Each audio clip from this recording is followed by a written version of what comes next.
నేను పౌండరీ వర్క్ చేస్తుంటాం, welding పౌండరీ work. గతంలో వర్క్ బాగుండేదండి. ఇప్పుడు ఈ 4 సంవత్సరాల నుంచి మోటార్ ఫీల్డ్ పూర్తిగా పడిపోయింది. మేము రెంట్లు కట్టుకోలేసి వస్తున్నామండి. షాప్ రెంట్లు గానీ, కరెంటు బిల్లులు గానీ, రెంట్లు. లారీ వాళ్ళకి కూడా డీజిల్ రేట్లు, పెట్రోల్ రేట్లు పెరిగి వాళ్ళు కూడా తోచని స్థితిలో ఉన్నారు. లారీ ఓనర్స్ కూడా మేము పనిచేసి కూడా ఒక 500 అడిగితే వాళ్ళు 300, 200 ఇచ్చే పరిస్థితిలో ఉన్నారు. వాళ్ళ పరిస్థితి అట్ట ఉంది. గత 4 సంవత్సరాల నుంచి ఫుల్ డల్ అయిపోయింది మోటార్ ఫీల్డ్. గ్రానైట్ వ్యవస్థ అనేది ఒక మార్టూర్లో రోజుకి 100 బళ్ళు లోల్ అయ్యేది. అట్లాంటిది ఇప్పుడు 10 బళ్ళు అవడం కూడా కష్టంగా ఉంది. చాలా పరిశ్రమలన్నీ మూతపడ్డాయి. ట్యాక్స్ రూపంగానో అది ఇదని చెప్పేసి బాగా ఇబ్బంది పెడతా వాళ్ళు చాలా కోరీలు మూతపడడం జరిగింది. అందువల్ల మాకు ఇదివరకు నెలకు 4 ట్రిప్పులు పడేది, ఇప్పుడు 2 ట్రిప్పులు పట్టడం కూడా కష్టంగా ఉంది. కేవలం ఈ 5 సంవత్సరాల్లో నాశనం అయిపోయాము. నాలాంటి ఓనర్లు చాలా మంది పోయారు.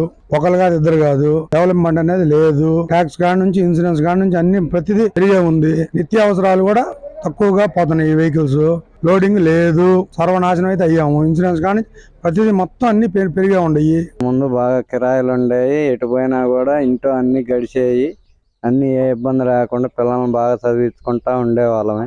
కాకపోతే ఇప్పుడు ఈ 5-6 సంవత్సరాల నుంచి లోడింగ్ లేక ఇబ్బందులు పడతా. ఏడకపోయినా 10 రోజులు 20 రోజులు లోడింగ్ ఉండలేదు. ఇంట్లో వచ్చేసరికి బాగా ఇబ్బందులు పడుతున్నాము.